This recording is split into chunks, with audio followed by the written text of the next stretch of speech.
새 노래로 여호와께 찬송하라. 그는 기이한 일을 행하사 그의 오른손과 거룩한 팔로 자기를 위하여 구원을 베푸셨음이로다. 그가 이스라엘의 집에 베푸신 인자와 성실을 기억하셨으므로 땅 끝까지 이르는 모든 것이 우리 하나님의 구원을 보았도다. 아멘. 하나님 아버지, 은혜를 감사합니다. 죄 많은 저희들을 예수 그리스도의 보혈로 속량하여 주시고 하나님의 백성으로서 하나님을 예배하며 살아갈 수 있도록 인도하여 주심을 감사를 드립니다.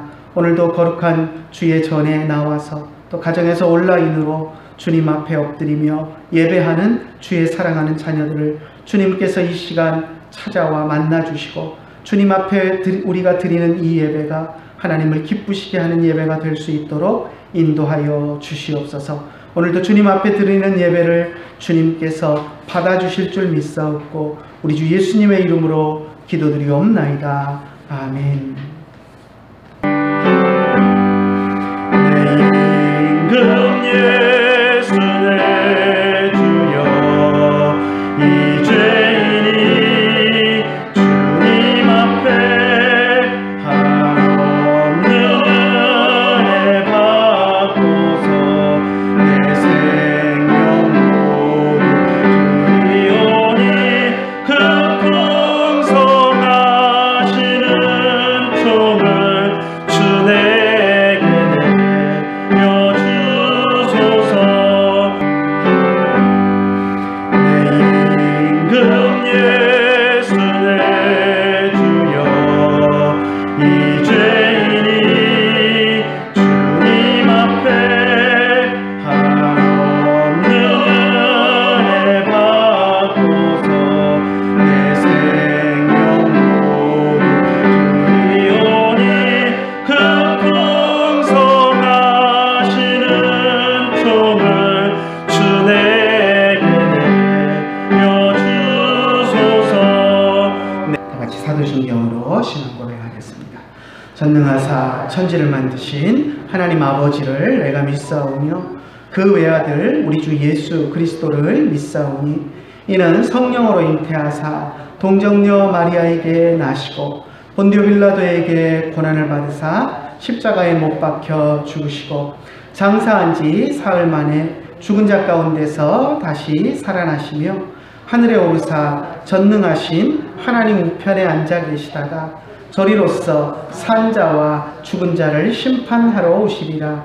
성령을 믿사오며 거룩한 공회와 성도가 서로 교통하는 것과 죄를 사하여 주시는 것과 몸이 다시 사는 것과 영원히 사는 것을 믿사옵나이다. 아멘.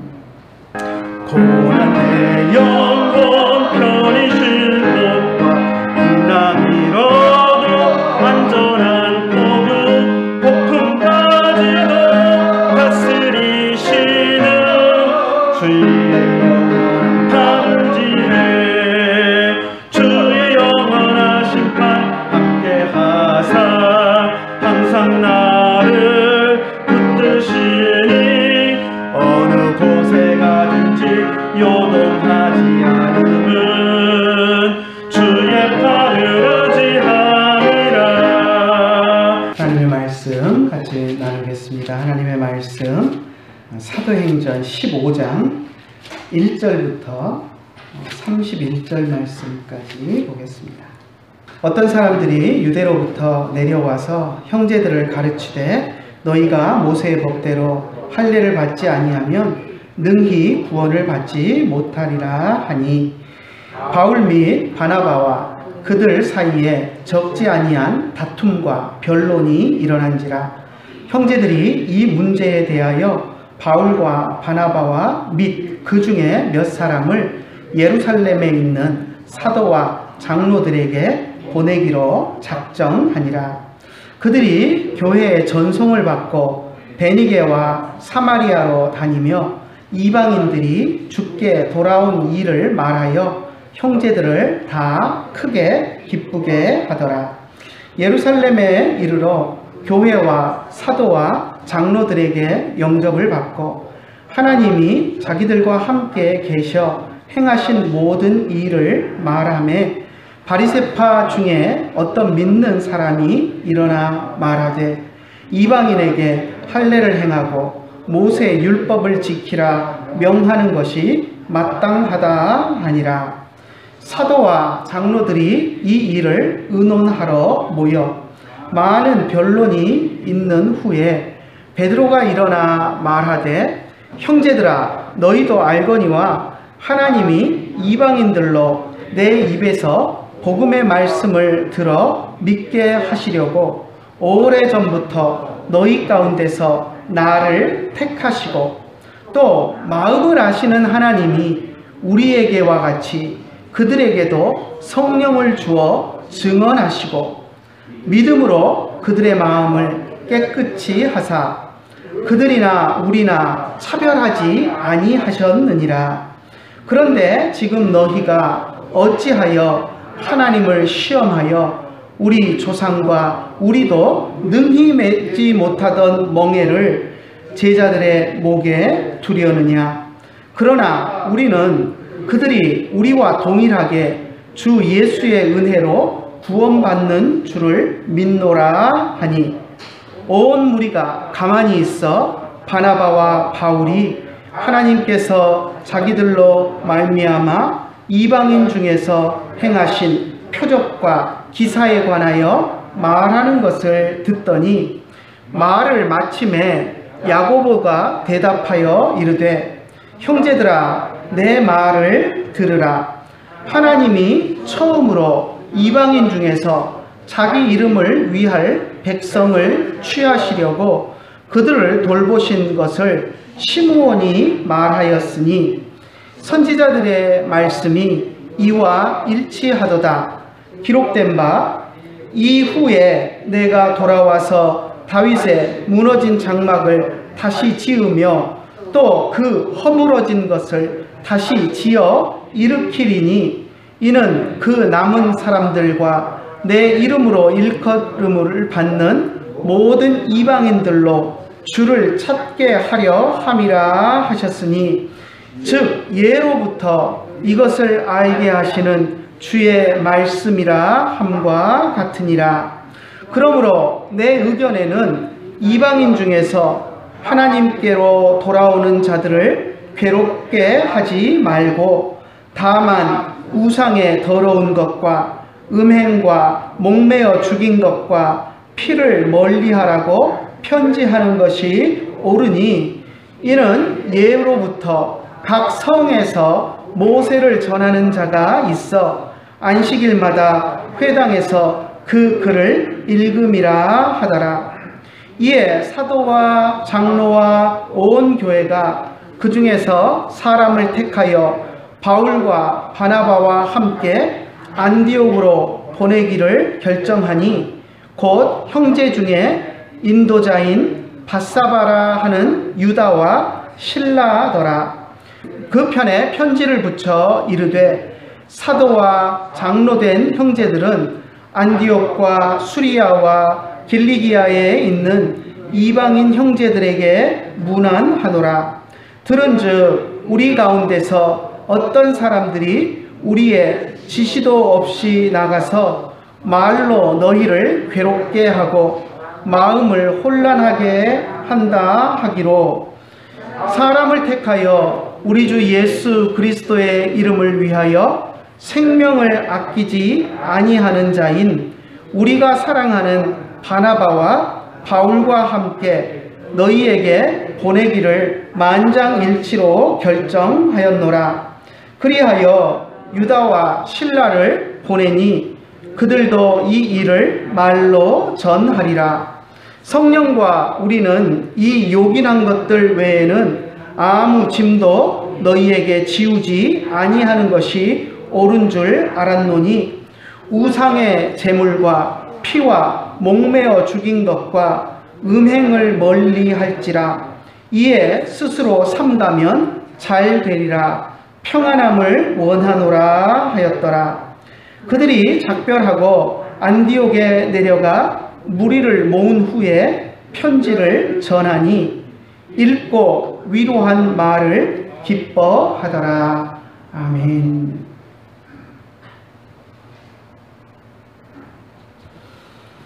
좀 길게 말씀을 30절 넘게 우리가 읽었는데요.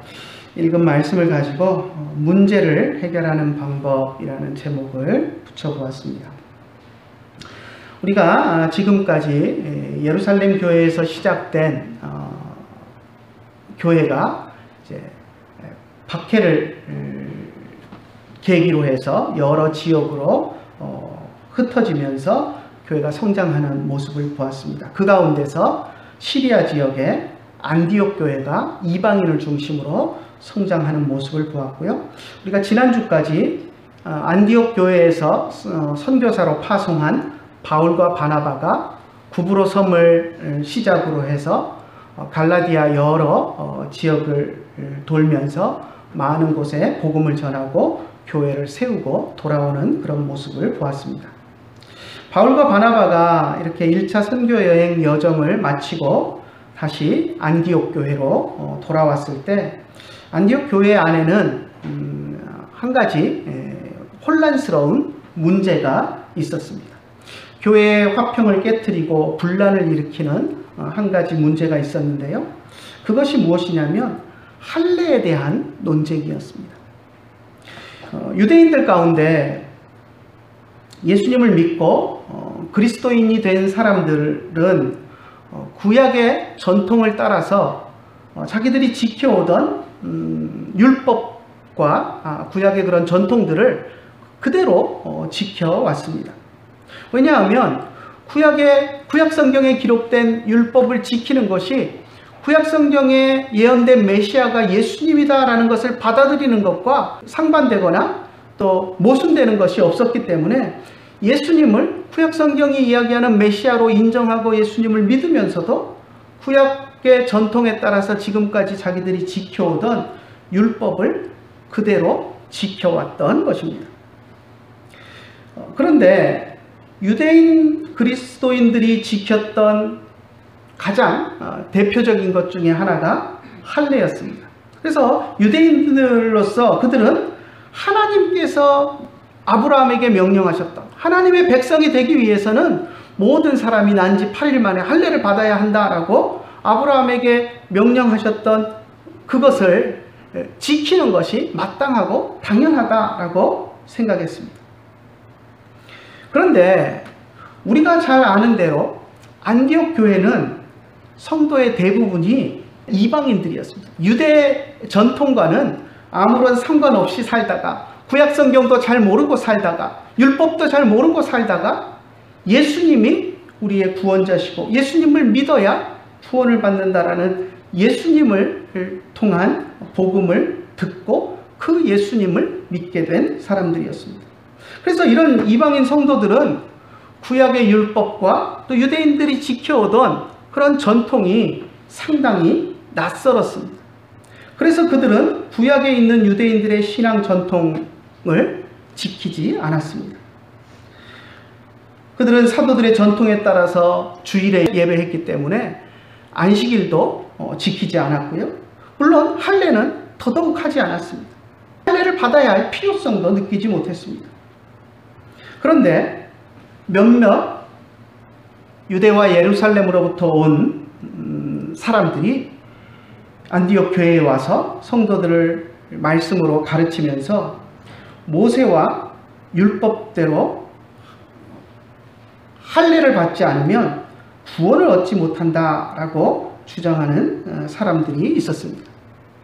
사실 이 이방인 그리스도인들은 자신들이 구약 성경에 대해서 잘 알지 못했기 때문에 구약 성경을 잘 아는 유대인들, 특히 자기들이 모교회라고 생각하는 예루살렘으로부터 와서 예루살렘 교회에서 와서 구약 성경의 해박한 지식을 가지고 있는 유대인들이 성경에 대해서 하나님에 대해서 이야기를 하면 그 말을 많이 의존하고 배우려고 하는 그런 상태였습니다. 그러다 보니까 예루살렘에서 온 몇몇 유대인들이 구약 성경의 내용을 가르치면서 율법을 가르치면서 율법을 지키지 않으면 그것도 할례를 행하지 않으면 하나님의 백성이 될 수 없고 구원을 받을 수 없다라고 이야기하니까 큰 충격에 빠지게 되었던 것입니다. 그리고 그 문제를 가지고 고민하기 시작했고 또 심각하게 정말 그럴까 토론하기 시작했습니다. 그것이 잘못된 주장이라고 또 반론하는 사람들도 생겨났습니다. 그런데 논쟁을 하면 할수록 답이 나오지 않았습니다. 서로 다른 의견을 가진 사람들 사이에 대립만 심해져 갔고 교회 안에서 몇몇 유대인들이 주장하는 대로 할례를 받아야 한다라고 주장하는 사람도 있었고 아니다 할례 필요 없다 그걸 왜 받느냐 하면서 또 반대하는 사람도 생겨나면서 서로 의견의 충돌만 심해지게 되었습니다. 이렇게 서로 답이 나오지 않을 때는 사실 모든 사람이 권위를 인정하는 한 사람이 나와서 이 문제에 대해서 답을 딱 내려주면 가장 깨끗합니다. 그리고 모든 사람이 그 권위에 순종해서 그 말에 순종하고 의견을 따라가면 가장 좋은 해결 방법입니다. 그런데 안디옥 교회는 그럴 만한 권위 있는 사람이 없었습니다. 그래서 안디옥 교회는 예루살렘에 있는 사도들과 장로들에게 이 문제를 문의하기로 했습니다. 안디옥 교회가 예루살렘 교회 사도들과 장로들에게 이 문제를 문의하기로 결정했다라는 이것만을 우리가 보아도 안디옥 교회가 예루살렘 교회를 어떻게 생각하고 있는가 하는 것을 알 수 있습니다. 안디옥 교회가 어떻게 보면 자생적으로 생겨난 이방인 중심의 교회였지만 유대인들이 중심이 된 예루살렘 교회와 사도들을 포함한 예루살렘 교회의 장로들의 그런 권위를 인정한다라는 것을 우리들에게 분명하게 보여주는 단적인 예가 되는 것입니다. 그래서 안디옥 교회는 대표들을 예루살렘 교회로 파송합니다. 그 안에는 바울과 바나바가 포함되어 있었고요. 바울과 바나바를 비롯해서 몇몇 사람들을 더 뽑아서 예루살렘 교회로 보냅니다. 아마도 이 몇 사람이라고 표현한 사람들은 각 양편의 주장을 대변할 수 있는 그런 사람들이 아닌가 하는 생각을 해봅니다.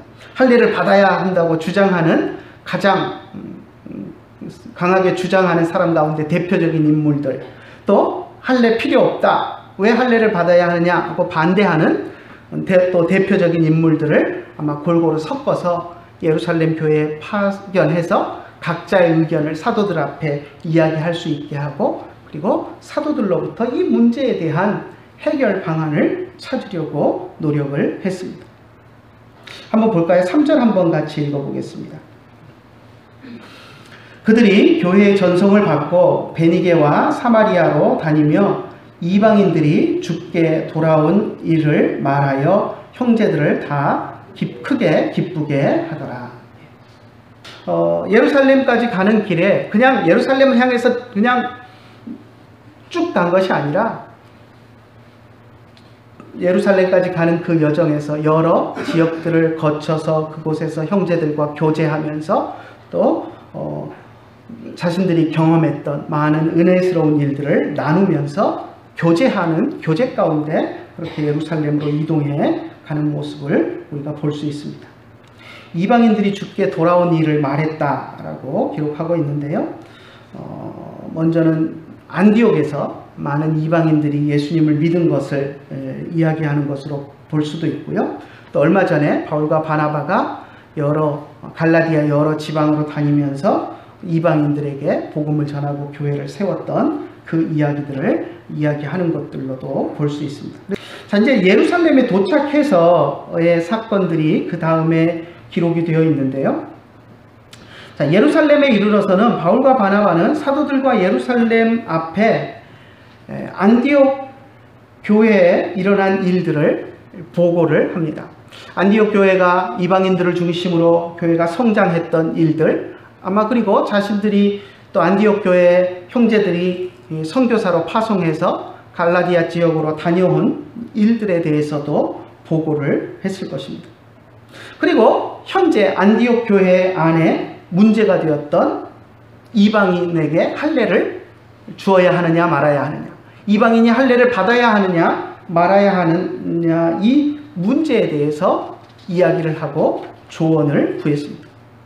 이 문제는 단순히 안디옥 교회의 문제뿐만 아니라 지금 바울과 바나바가 갈라디아 여러 지역을 순회하면서 이방인들에게 복음을 전하고 또 그 가운데 교회를 세워서 이방인들을 중심으로 해서 생겨난 다른 모든 교회에도 똑같은 문제가 언젠가는 야기될 수 있는 중요한 그런 문제였기 때문에 그런 문제에 대해서 예루살렘 교회의 사도들과 장로들에게 이 문제에 대한 답을 좀 주십시오라고 요청을 한 것입니다.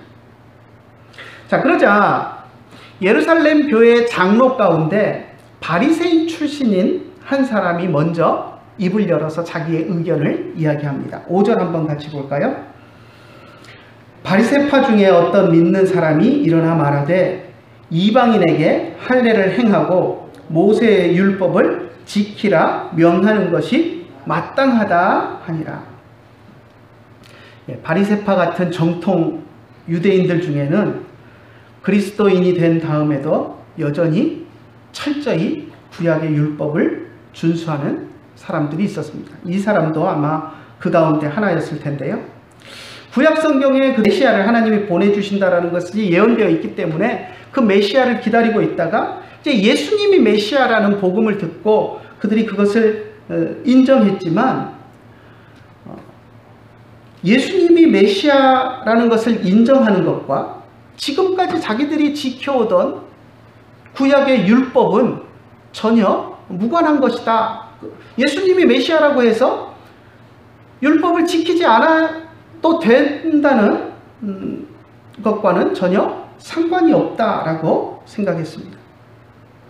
그리고 구약시대에도 이방인들 가운데 일부가 이스라엘 안에 들어오는 그런 예가 있었는데, 그때에도 그 이방인들은 하나님이 아브라함에게 명령하신 대로 할례를 행해야만 이스라엘 가운데 들어올 수 있었다라는 것을 기억을 했던 것입니다. 그래서 그들은 예수를 믿고 이방인들이 하나님의 백성이 될지라도 그들이 하나님의 백성이 되기 위해서는 하나님이 아브라함에게 명령했던 할례를 받아야 한다라고 이렇게 주장을 했던 것입니다.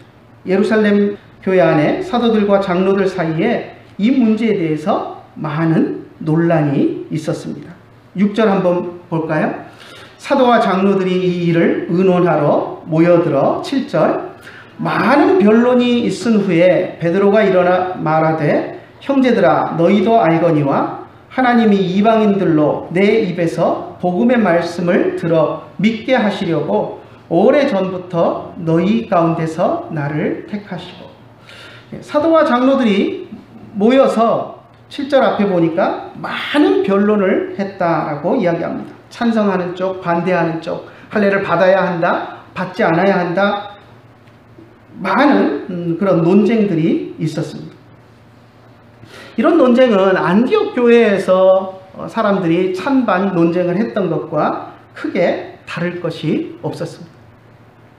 자, 이렇게 찬반이 첨예하게 엇갈리고 의견이 다를 때에는 문제를 해결하기 위한 가장 좋은 방법이 역시 권위를 가진 한 사람이 나서서 이야기하고 모든 사람들이 자기 의견과 좀 다를지라도 그 권위에 순종해서 그 의견을 따르고 가는 것이 문제를 해결하기 위해서 가장 좋은 방법입니다.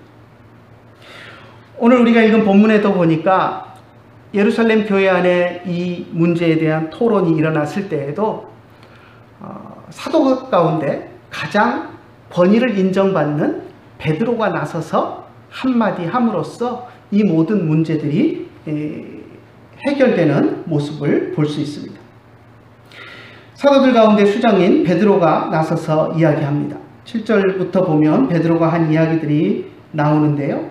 베드로는 제일 먼저 이방인들이 복음을 듣고 믿음에 이르렀다라고 이야기합니다. 7절에서 금방 읽었던 7절에서 분명히 이야기하죠.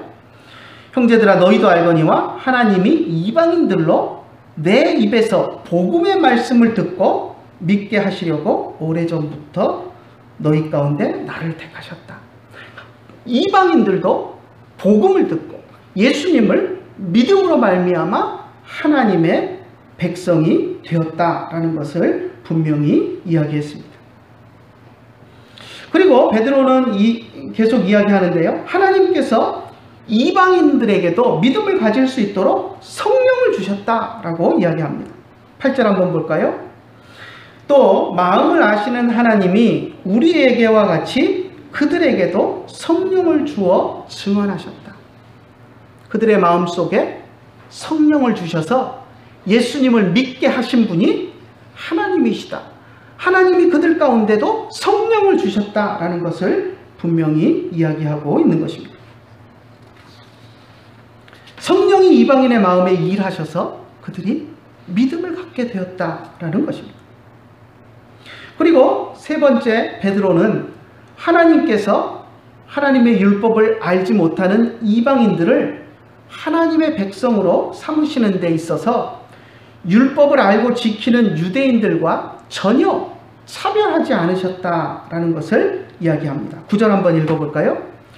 믿음으로 그들의 마음을 깨끗이 하사 그들이나 우리나 차별하지 아니하셨느니라.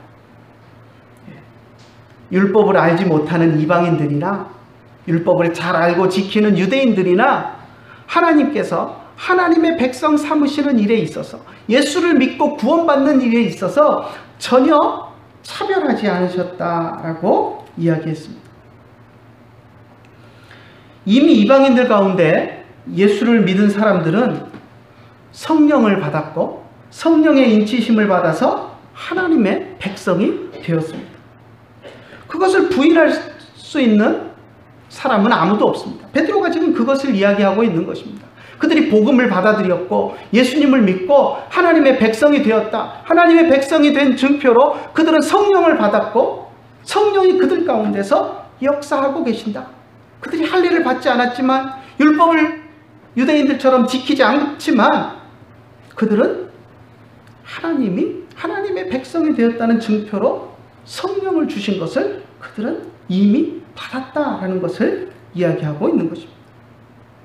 자, 그런데 어떻게 할례를 받지 않았으니 하나님의 백성이 될 수 없다. 하나님의 백성이 되기 위해서는 할례를 받아야 한다. 율법을 지켜야 한다라고 이야기를 할 수 있겠습니다. 베드로는 그것을 지적했습니다. 할례를 비롯해서 어떤 율법을 지켜야 한다는 단서가 이방인들이 하나님의 백성이 되기 위해서 달려있는 그런 단서가 하나도 없다라는 것을 지적했습니다. 11절 한번 읽어볼까요? 그러나 우리는 그들이 우리와 동일하게 주 예수의 은혜로 구원받은 줄을 믿노라 하니. 그들이 율법을 지키지 않지만 할례를 받지 않았지만 예수 그리스도의 은혜로 동일하게 구원받고 하나님의 백성이 되었다라는 것을 말하고 있는 것입니다. 하나님께서 모세를 통해서 율법을 이스라엘 백성에게 주신 이래 이스라엘 백성들은 율법을 제대로 지킨 적이 사실은 없었습니다. 그들이 지금 율법을 지켜야 한다, 지킨다 이야기하지만 역사 속에서 이스라엘 백성을 보면 율법을 하나님이 원하시는 대로 제대로 지키지 못했습니다. 베드로는 그것을 또 지적을 했습니다. 이방인들에게 할례를 행하라고 하거나 율법을 행하라고 하는 것은 잘못된 것이다. 우리도 제대로 지키지 못하는 것을 그들에게 강요하는 것이다 라고 이야기를 했습니다. 10절 한번 같이 읽어봅시다. 그런데 지금 너희가 어찌하여 하나님을 시험하여 우리 조상과 우리도 능히 매지 못하던 멍에를 제자들의 목에 두려 하느냐. 율법을 받은 이스라엘 백성들은 그들의 먼 조상부터 시작해서 지금 지금 그들의 후손인 이스라엘 모든 사람들이 율법을 제대로 지키지 못하고 있는데, 이방인 그리스도인들에게 율법을 지키라고 요구하는 것은 그것은 불합리한 것이다 라고 말을 했던 것입니다. 이렇게 베드로가 사도들의 수장으로서 나서서 권위를 가지고 이야기했을 때 더 이상 아무도 논쟁을 할 수가 없었습니다. 12절 처음에 보니까 온 무리가 가만히 있었다라고 이야기합니다. 왜 가만히 있었을까요? 베드로의 말에 다 공감하고 그래 그 말이 맞아 이랬기 때문에 가만히 있었을까요? 물론 그런 사람들도 있었을 것입니다.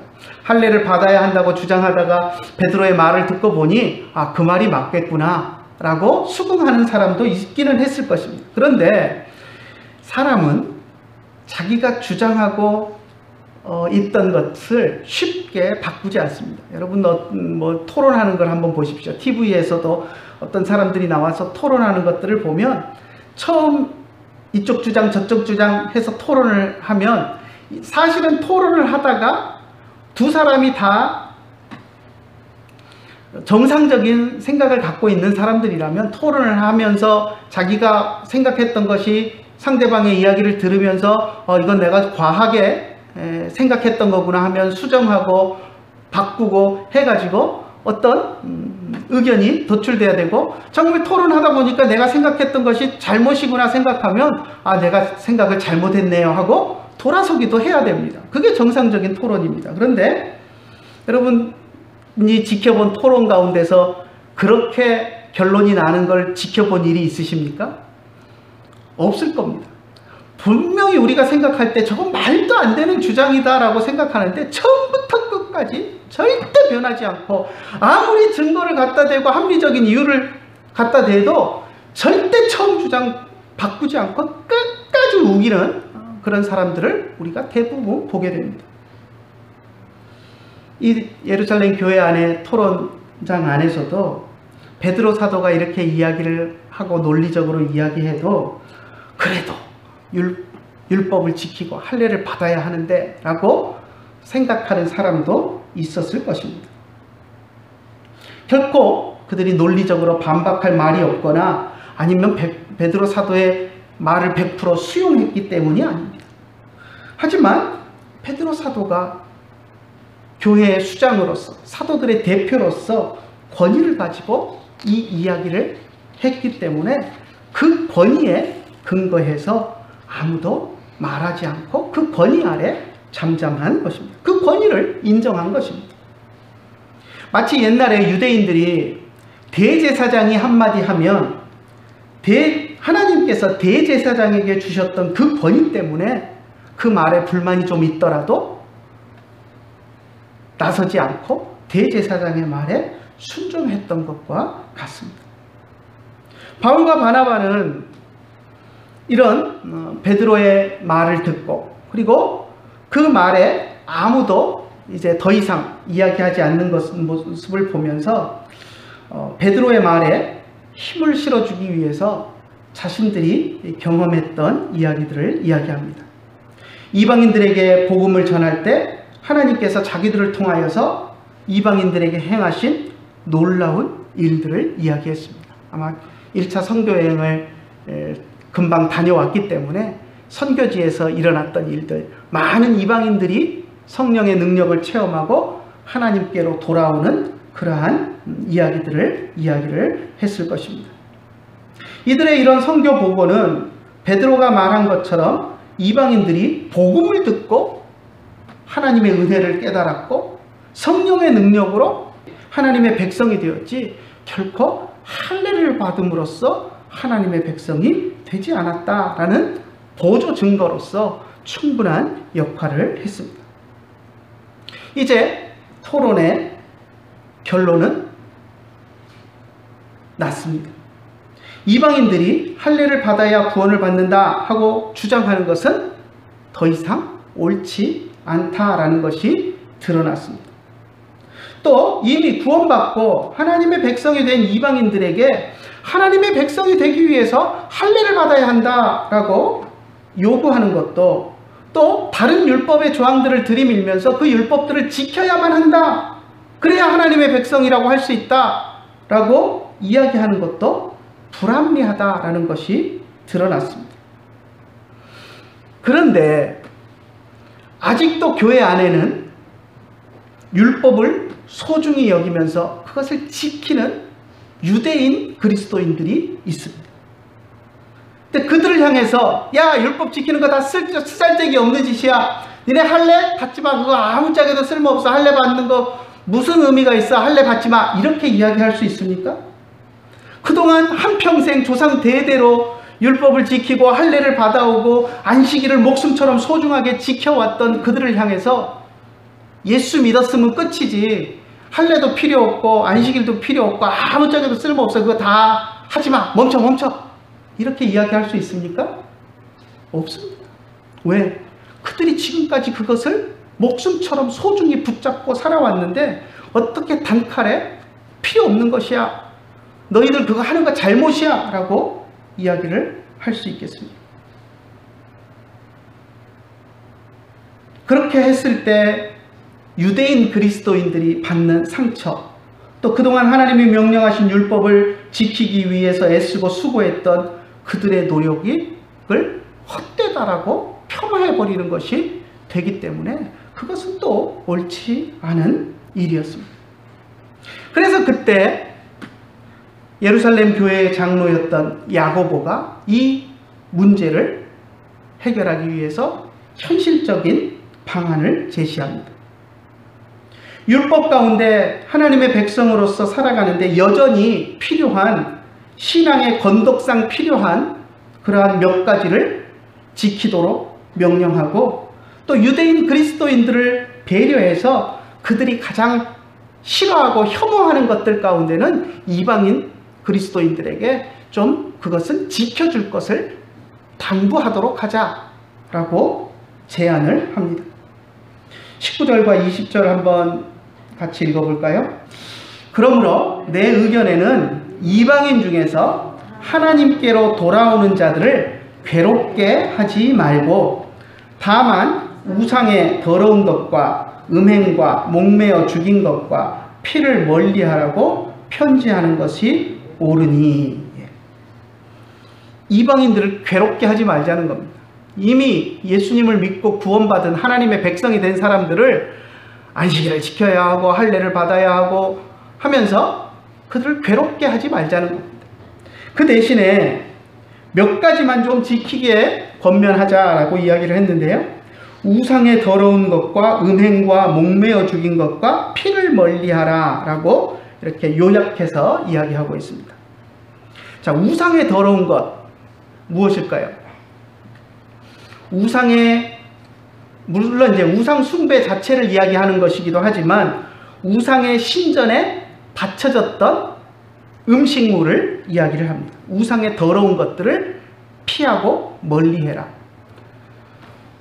우상 숭배는 하나님 앞에서 어쨌든 예수님을 믿은 후에도 하나님이 구약에서 우상 숭배를 하지 말라고 율법에 이야기하신 것이 전혀 무효하다라고 이야기할 수 없습니다. 하나님을 숭배하는 사람들은 우상 숭배를 당연히 멀리해야 하고요. 그리고 우상의 제단에 드려졌던 그 음식에 대해서도 그것을 멀리하는 것이 건덕상 아름다운 일이다라고 이야기를 하면서 우상 숭배를 멀리하고 우상에게 드려진 우상의 모든 더러운 것들을 멀리하도록 그렇게 권면하자. 이것은 필요한 것이다 라고 이야기를 합니다. 그리고 음행을 이야기합니다. 이 음행도 단순히 성적인 그런 문란함과 범죄를 이야기하는 것은 아닙니다. 물론 그것도 포함이 되겠지만 이 시대의 음행은 항상 우상 숭배와 연관이 되어 있었습니다. 우상의 신전에는 그 창녀와 같은 역할을 하는 제사장들이 있었고, 우상을 숭배한다라는 명목으로 우상의 신전에서 음란한 성적인 그런 행동들을 하는 사람들이 있었습니다. 그래서 이 음행은 또 우상숭배와 연관이 되기 때문에 하나님을 섬기는 하나님의 백성으로서 우상을 숭배하는 일, 또 우상의 제단에 드려졌던 음식에 대한 것들, 또 우상의 신전에서 우상의 제사장들과 함께 음란한 짓들을 하는 그러한 것들, 이러한 것들은 피해야 한다. 이것들은 하지 않아야 한다라는 것을 이야기했습니다. 그리고 목매어 죽인 것과 피를 멀리하라 라고 했는데, 목매어 죽인 것을 피하라는 것은 그 피가 들어있는 고기들을 이야기를 합니다. 짐승을 잡아서 고기를 먹을 때 이제 유대인들은 잡을 때, 제사를 드릴 때도 마찬가지고요, 동물을 잡아서 피를 다 쏟아내고 그리고 이제 고기만 먹는데, 이방인들 가운데는 목매어서 죽여서, 그러니까 칼로 잡으면 피는 다 쏟아지게 되는데 목을 매어서 죽이면 어떻게 됩니까? 피가 안 빠져나가잖아요. 그죠? 그래서 유대인들 가운데 살아있는 짐승의 피를 뽑아 먹는다든지, 피를 흘리지 않고 피채 동물을 잡아서 목매어 잡아서 죽이는 이러한 것들은 생명이 피에 있다라고 생각을 했기 때문에, 그것을 극도로 유대인들이 혐오하는 것 중에 하나였기 때문에 유대인 그리스도인들을 배려하는 마음에 그들이 혐오하는 그러한 일들은 자제해주고 하지 않고 멀리 피하는 것이 좋겠다라고 이방인 그리스도인들을 향해서 그렇게 부탁하기로 결정을 했던 것입니다. 우상숭배를 멀리하고 우상에게 제물로 드려진 것을 피하는 것은 하나님의 백성으로서 마땅한 일이고요. 또 하나님이 싫어하시는 음행도 피해야 하고, 또 신전에서 행해지는 그러한 음란한 행위들도 멀리해야 하고, 또 피채 짐승을 잡아서 죽인 것들을 먹는 그러한 것들을 유대인들이 혐오했기 때문에 그것을 피할 것을 당부한 것입니다. 그래서 오랜 토론 끝에 예루살렘 교회는 베드로 사도가 결론을 내린 것과, 그리고 장로 야고보가 제기한 이 현실적인 방안들을 다 수용했습니다. 그리고 그 내용을 문서로 작성해서 안디옥 교회와 다른 이방인 기독교 공동체, 이방인 교회에 그것을 공문서 형태로 알려서 그것을 예루살렘 교회가 이런 결정을 했으니 지켜주고 따라주십시오라고 알리기로 결의를 했습니다. 그래서 예루살렘 교회는 예루살렘 교회의 대표로 두 사람을 택합니다. 유다와 실라인데요. 바사바라고 부르는 유다와 또 한 사람 실라를 택해서 사도들이 작성한 그 공문서, 편지를 들고 가서 예루살렘 교회가 결정한 것들에 대해서 이야기할 수 있도록 했습니다. 23절부터 29절까지가 그러한 내용이 나오는데요. 22절에 보면 이제 바울과 바나바와 함께 바사바와, 마지막 줄에 바사바라 하는 유다와 실라 두 사람을 택해서 이제 편지를 가지고 가게 했는데, 자, 28절과 29절을 한번 읽어봅시다. 이 결정에 이제 최종적인 편지에 기록된 내용인데요. 28절, 29절 한번 읽어보겠습니다. 성령과 우리는 이 요긴한 것들 외에 아무 짐도 너희에게 지우지 아니하는 것이 옳은 줄 알았노니, 우상의 제물과 피와 목매어 죽인 것과 음행을 멀리할지니라. 이에 스스로 삼가면 잘 되리라. 평안함을 원하노라. 아까 야고보 장로가 이야기했던 것처럼 우상의 제물과 피와 목매어 죽인 것, 음행을 멀리해라 라고 이렇게 이야기를 합니다. 그런데 명령조로 이야기하는 것이 아니라 스스로 삼가라, 그리고 이것을 스스로 삼가면 잘 되리라 이렇게 번역했는데, 하나님 앞에서 선하게 하나님의 인정을 받고 하나님을 기쁘게 하는 그런 일이 될 것이다. 그리고 교회가 평안하게 될 것이다. 교회의 평안함을 위해서 이방인 그리스도인들과 유대인 그리스도인들 사이에 이 문제가 원만히 해결될 것이다 라는 그런 제안을 하고 있습니다. 오늘 우리는 안디옥 교회 성도들이 자신들이 결정하기 힘든 문제를 예루살렘 교회와 사도들의 권위를 인정하면서 해답을 요청했던 것을 보았습니다. 또 예루살렘 교회는 오랜 시간 서로 다른 의견을 가지고 토론했지만 베드로 사도의 권위를 인정해서 이방인들에게 율법의 의무를 지우지 말자는 베드로 사도의 말을 따르기로 결정했던 것을 우리가 보았습니다. 하지만 그냥 그렇게만 결정한 것이 아니라 또 마음에 상심이 될 수 있는 유대인 그리스도인들을 배려하기 위해서 야고보 장로의 말을 따라서 또 몇 가지 최소한 그들의 마음이 상하지 않도록 최소한의 것들을 또 배려해 줄 것을 부탁하는 그런 모습을 우리가 보았습니다. 그리고 안디옥 교회가 이 편지를 받았을 때 기쁜 마음으로 수용하는 모습을 봅니다. 31절 읽어볼까요? 읽고 위로한 말을 기뻐하더라. 편지를 가지고 간 대표들이 사도들의 이 편지를 읽고 이렇게 결정하기로 했다.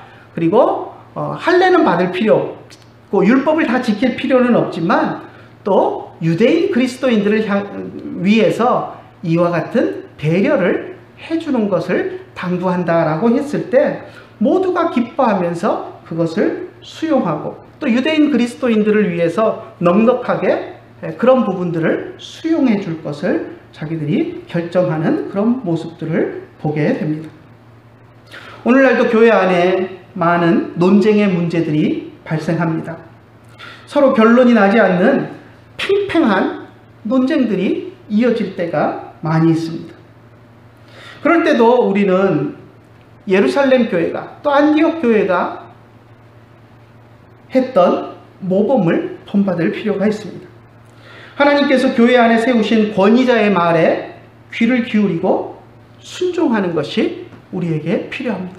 안디옥 교회가 자기들이 해결하기 어려운 문제에 직면했을 때 예루살렘 교회의 권위를 인정하고 예루살렘 교회의 사도들의 권위에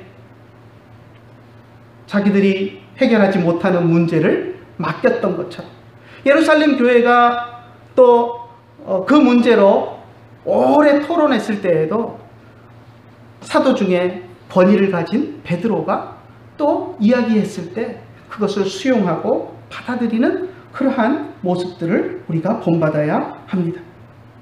하나님의 교회 안에서 세우신 권위자의 말에 귀 기울이고 순종하는 여러분들이 되시기를 간절히 축원합니다.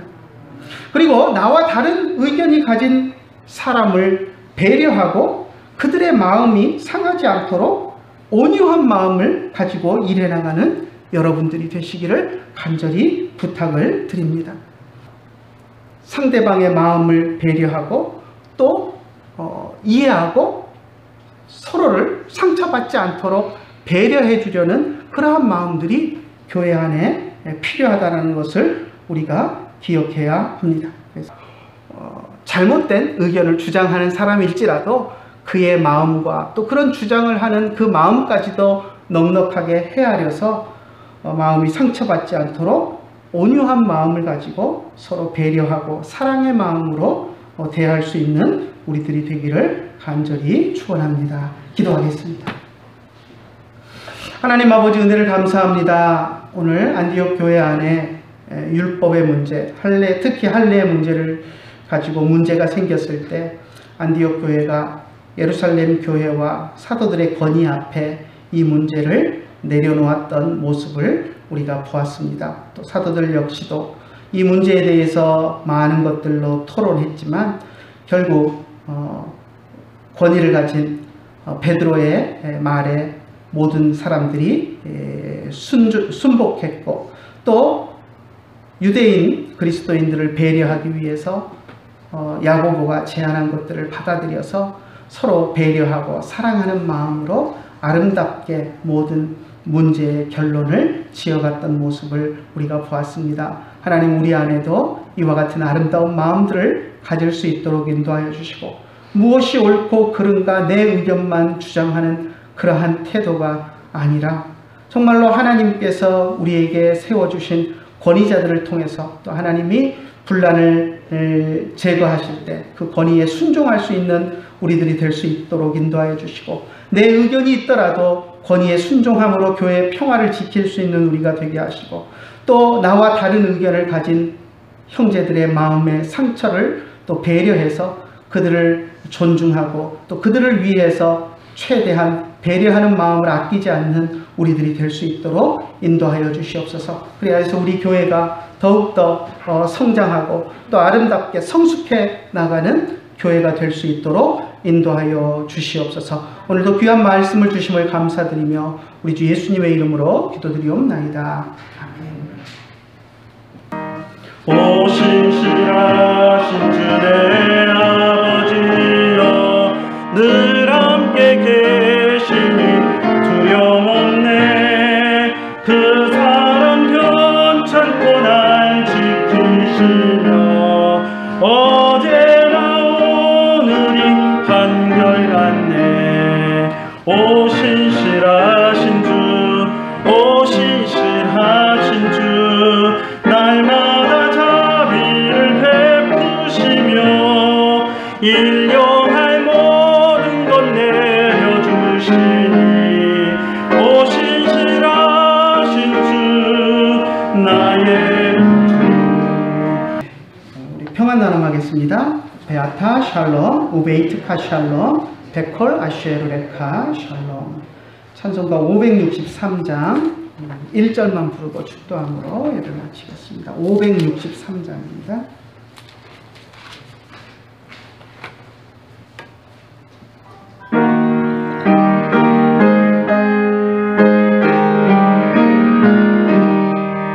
예수 사랑하심을 성경에서 배웠네. 우리들은 약하나 예수 권세 많도다. 날 사랑하심, 날 사랑하심, 날 사랑하심, 성경에 쓰였네. 아멘. 기도하겠습니다. 이제는 우리 주 예수 그리스도의 크신 은혜와 하나님 아버지의 한이 없으신 사랑과 성령님의 감화하시고 감동하시고 교통하심이 이제 주님 앞에 나와서 주님의 권위에 순종하며 또 주님 어려운 일이 있을 때마다 주님의 말씀대로 살아가려고 몸부림치는 주의 사랑하는 자녀들 머리 위에 이제로부터 영원토록 함께 계실지어다. 아멘.